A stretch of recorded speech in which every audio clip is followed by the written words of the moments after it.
Hello students, welcome back to my channel. आज हम पढ़ेंगे क्लास 9 से लाइन्स एंड एंगल्स। इसके आज इंट्रोडक्शन पढ़ेंगे हम, ठीक है। तो सबसे पहले जो चैप्टर का नाम दिया वो हमें लाइन्स एंड एंगल्स। तो देखते हैं लाइन्स क्या होती हैं और फिर पढ़ते हैं कि एंगल्स क्या है, फिर हम आगे इसके पढ़ते हैं। सबसे पहले बात आती है लाइन क्या होती है। तो सबको पता है लाइन क्या होती है, बट लाइन की जो प्रॉपर डिफाइन आ जाती है वो क्या आती है। लाइन एक वन डायमेंशनल फिगर होती है जिसकी इनफाइनाइट लेंथ होती है। वन डायमेंशन का मतलब क्या हुआ, एक ही डायमेंशन है इसकी, ठीक है। और इसकी इनफाइनाइट लेंथ का मतलब कि इसको हम जितना चाहे उतना प्रोड्यूस कर सकते हैं दोनों तरफ से, तो इसको बोलते हैं लाइन। अगर हमें इस लाइन का कुछ हिस्सा चाहिए, कुछ इसकी सेगमेंट चाहिए, तो उसको हम बोलते हैं लाइन सेगमेंट। उसको हम बोलेंगे लाइन सेगमेंट।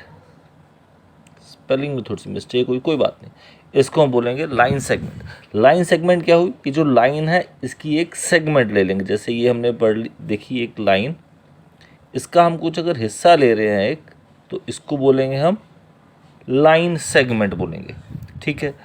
अब ये जो लाइन होती है इसका कोई भी एंड पॉइंट नहीं होता। लाइन के बारे में पढ़ा हमने, इसमें नो एंड पॉइंट, इसका कोई भी एंड पॉइंट नहीं है।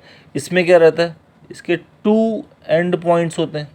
जो लाइन सेगमेंट होती है इसमें टू एंड पॉइंट्स होते हैं। और फिर एक और आते हैं इसमें रे, जिसमें हमारे पास सिर्फ एक ही एंड पॉइंट होता है। ये एक एंड पॉइंट, यहाँ से इसको हम प्रोड्यूस करेंगे जो इनफाइनेटली हम इसको आगे तक ले सकते हैं। इसमें क्या रहता है, वन एंड पॉइंट होता है, ठीक है।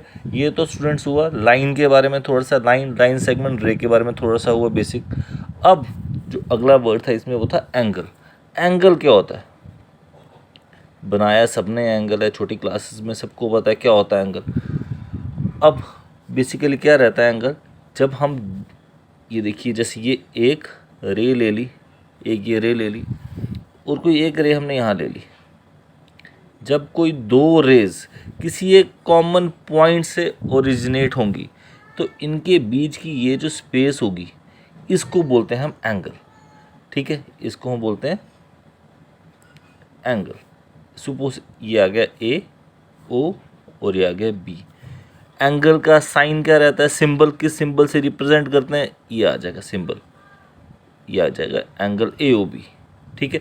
इसको इससे हम रिप्रेजेंट करते हैं, आ जाएगा एंगल। अब डिफरेंट टाइप्स ऑफ एंगल्स हैं हमारे पास, ठीक है। वो आपको एंगल्स के बारे में पता होना चाहिए, डिफरेंट टाइप्स ऑफ एंगल्स कौन कौन से हैं, ठीक। सबसे पहले हम पढ़ेंगे यहाँ पे एक्यूट एंगल। एक्यूट एंगल, अब एक्यूट एंगल क्या होता है ये भी आप सबने पढ़ा हो, सिर्फ एक बार इंट्रो ले रहे हैं इसका। चैप्टर स्टार्ट करने से पहले इसका एक इंट्रो लेंगे, क्या क्या हमने जो एंगल्स पढ़े, कौन कौन से एंगल्स हैं, क्या क्या टाइप में एंगल्स की।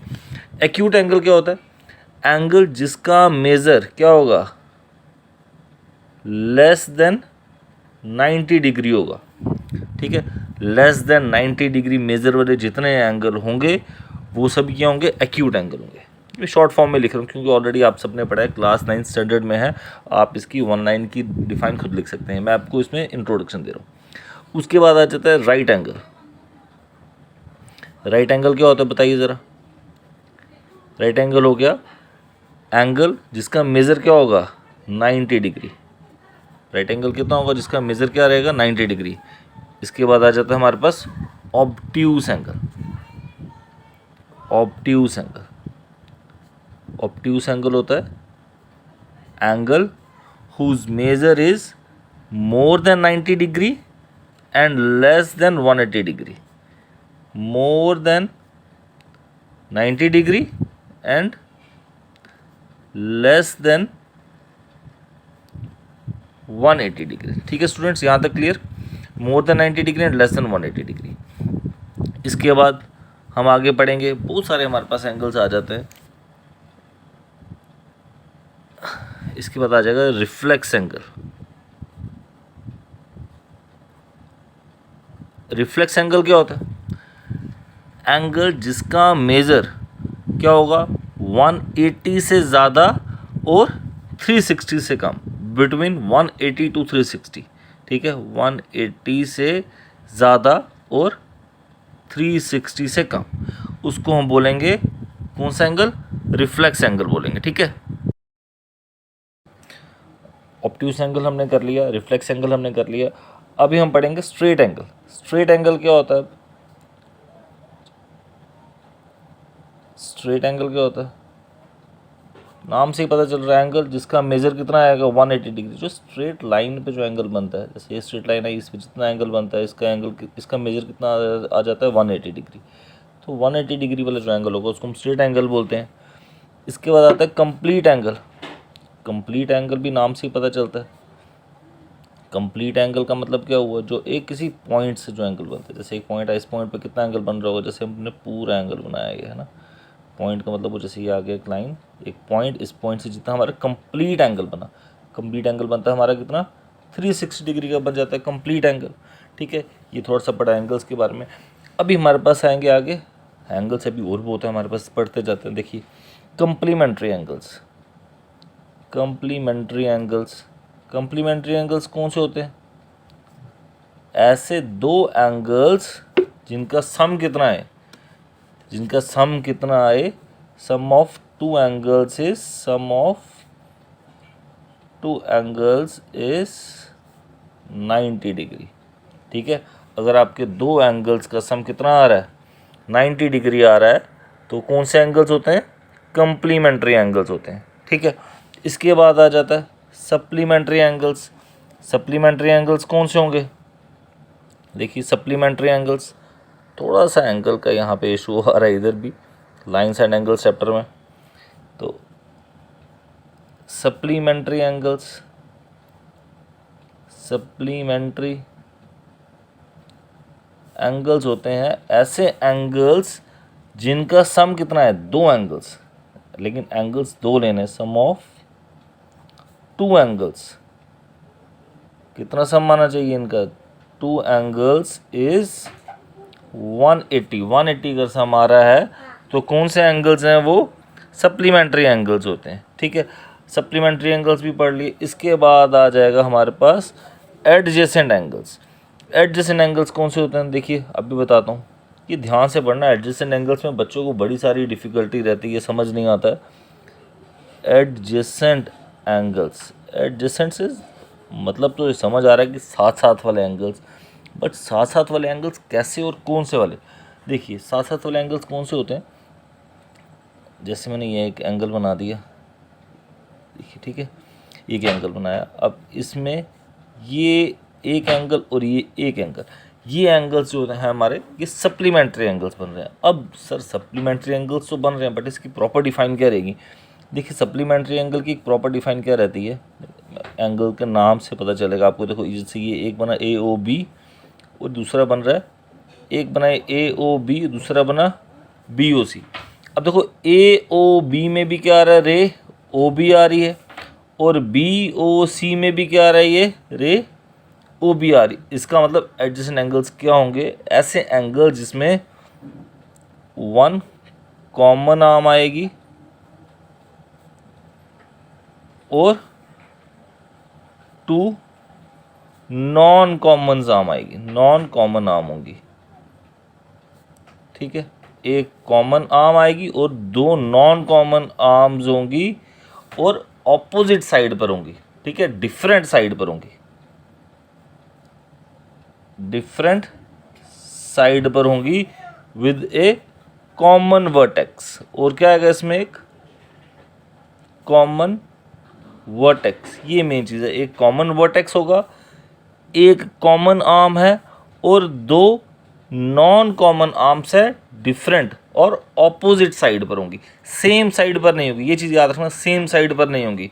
अब सर सेम साइड का क्या यहाँ पे फंडा? वो देखिए सेम साइड का क्या यहाँ पे फंडा रहेगा। जैसे सेम वापस से मैं ऐसे बनाऊँगा, एक ये मैंने एंगल बना दिया पूरा, ठीक, ये एक एंगल और यहाँ पे एक ये। अब यहाँ पे मैंने क्या लिया था? एक ये एंगल लिया था और एक ये एंगल लिया था, बट यहाँ पे क्या है, ये एक पूरा एंगल लिया है और एक ये वाला लिया है। बात इसमें भी वैसे आ रही है। देखिए जब मैंने ये लिया A, ये O और ये B, AOB में भी O ये आ रहा है, और यहाँ पे BOC में भी OB। सर आपने तो बोला एक कॉमन आर्म OB, तो इसमें भी आ गई कॉमन आर्म, और दो नॉन कॉमन्स ये भी आ गई, OA और OC, नॉन कॉमन आर्म्स भी आ गई। लेकिन देखिए ये जो दोनों आर्म्स थी नॉन कॉमन आर्म्स, ये सेम साइड पर आई हैं ओ बी के। ए ओ बी में भी आ रहा है ओ बी, और बी ओ सी में भी ओ बी आ रहा है कॉमन आर्म, और ओ ए और ओ सी नॉन कॉमन आर्म्स तो आई, बट मेन चीज़ क्या थी कि ये जो ओ ए है और ओ सी है ये सेम साइड पर आई है। सेम साइड पर नहीं आनी चाहिए, वो ऑपोजिट साइड पे या डिफरेंट साइड्स पे आनी चाहिए। जैसे ए ओ बी और बी ओ सी में ओ बी कॉमन आया और ओ ए और ओ सी नॉन कॉमन आर्म्स ये डिफरेंट साइड्स पे थी। ठीक है, ये रहता। तो यहाँ पे ये हमने पढ़ा क्या, एडजेसेंट एंगल्स। एडजेसेंट एंगल्स भी हमने कर लिया, सप्लीमेंट्री कंप्लीमेंट्री भी पढ़ लिया। अब इसके बाद हम यहाँ पे पढ़ेंगे लीनियर पेयर। ठीक है, क्योंकि एडजेसेंट एंगल्स आया तो इसी के साथ हम एक लीनियर पेयर भी पढ़ेंगे। लीनियर पेयर क्या होता है, देखिए लीनियर पेयर। अब लीनियर पेयर क्या होगा, जब भी हमारे पास कोई एक स्ट्रेट लाइन है और उसके ऊपर कोई एक रे स्टैंड करती है। ठीक है, एक स्ट्रेट लाइन मैंने मान ली ए बी, उसके ऊपर कोई रे स्टैंड की ओ सी, तो उस समय जो एडजेसेंट एंगल्स होंगे, एक एडजेसेंट एंगल ये बना और एक एडजेसेंट एंगल ये बना। देखिए सेम वही विल डिफाइन, एक एंगल ये आ रहा है और एक एंगल ये आ रहा है। एक ओ सी कॉमन आर्म, ओ ए और O B non common arm और डिफरेंट साइड पे, ऑपोजिट साइड्स पे। ठीक है, तो यहाँ पे क्या आएगा, लीनियर पेयर में क्या होता है, जो हमारे दो एंगल्स बनते हैं, यहाँ पे बना ए ओ सी और दूसरा क्या बन गया हमारा प्लस दूसरा एंगल बना बी ओ सी, इनका सम जो है सम 180 आता है। लीनियर पेयर में क्या होता है, जो हमारे एडजेसेंट एंगल्स बनते हैं उनका सम आता है 180 डिग्री। यहाँ तक क्लियर, समझ आ गई बात। लीनियर पेयर में क्या होगा, एक स्ट्रेट लाइन रहेगी। ये देखो मैं बार बार ये बता रहा हूँ इसीलिए क्योंकि ये बड़ा इंपॉर्टेंट है। फर्स्ट एक्सरसाइज जो हम करेंगे वो इसी की बेस पे होगी। ए बी एक लाइन आई, ओ सी उसके ऊपर एक रे आ गई है, तो जो एडजेसेंट एंगल्स बनते हैं उनका सम क्या आता है 180 डिग्री। सर अब एक बात और आ गई कि अगर ऐसा ही है कि एक स्ट्रेट लाइन आ गई, ले ली हमने एक स्ट्रेट लाइन, इसके ऊपर एक रे ये ले ली, और अगर एक रे तो ली, इसके साथ अगर एक रे, देखो इस समय यहाँ पे दो एंगल बन रहे हैं, एक एंगल ये बन रहा है और एक एंगल ये बन रहा है। ठीक, अगर सर इस पे एक की बजाय एक और रे और आ जाए, दो रेज आ जाए, फिर यहाँ पे एंगल बन रहा होगा एक ये एंगल, एक ये एंगल और एक ये एंगल, तीन एंगल बन रहे हैं। तो सम तो 180 ही रहेगा क्योंकि स्ट्रेट लाइन है। हमने पढ़ा स्ट्रेट लाइन पे जो एंगल्स होते हैं उनका सम 180 होता है, लीनियर पेयर में पढ़ा। अब एंगल सम तो चेंज होगा नहीं, यहाँ पे एंगल 1 मानते हैं, इसको एंगल 2 मानते हैं, इसको एंगल 3 मानते हैं, तो angle 1 plus angle 2 plus angle 3, angle 1 plus angle 2 plus angle 3, इनका सम कितना रहेगा 180 ही रहेगा, सम चेंज नहीं होगा। लेकिन जब हम इसमें रीज़न लिखेंगे उस पर हमने सिंपल सा लिख देना क्या कि sum of angles on a straight line is 180। जब दो एंगल आ रहे हैं उस पर हम लीनियर पेयर लिख देंगे रीजन, और जब हमारे पास दो से ज़्यादा एंगल आ रहे हैं उस पर हमने सिंपल सा लिख देंगे sum of angles on a straight line. ठीक है, लीनियर पेयर हो गया। अब हम पढ़ेंगे यहाँ पे इंटरसेक्टिंग लाइंस, क्योंकि इंटरसेक्टिंग लाइंस पे भी हमारे कुछ एंगल बनेंगे, वो हम पढ़ेंगे। अब इंटरसेक्टिंग लाइंस कौन सी होती है, ऐसी लाइंस जो आपस में इंटरसेक्ट करती हैं। जैसे एक लाइन ये बना दी मैंने और कोई एक लाइन दूसरी ये बना रहा हूँ, ये दो लाइंस बना दी। अब ये दो लाइंस इंटरसेक्ट करते हैं आपस में एक पॉइंट पे, ओ पॉइंट पे। ये आ गई ए बी और ये आ गई C D. A B and C D are two lines intersect at point O. जो दो लाइंस इंटरसेक्ट करती हैं किसी एक पॉइंट ओ पर, तो यहाँ पे कौन से एंगल बनते हैं, यहाँ पे एक एंगल ये बन रहा है। देखिए एंगल की डिफाइन वही आ गई, ये एक रे आई, ये एक रे आई, इन दो रे के बीच में जो शेप बन रही है, ये जो स्पेस आ रही है, ये हमारा एंगल होता है। सेम ये वाली एक एंगल ये बन रहा है। अब ये जो एंगल्स बनते हैं इनको बोलते हैं vertically opposite angles. Vertically opposite angles बहुत इंपॉर्टेंट है। देखो ये छोटा छोटा बेसिक जब आपको आएगा तो आपके क्वेश्चंस बड़े इजीली सॉल्व हो जाएंगे। नाम क्या है इस एंगल का, नाम भी आपको पता होना चाहिए, ए ओ सी।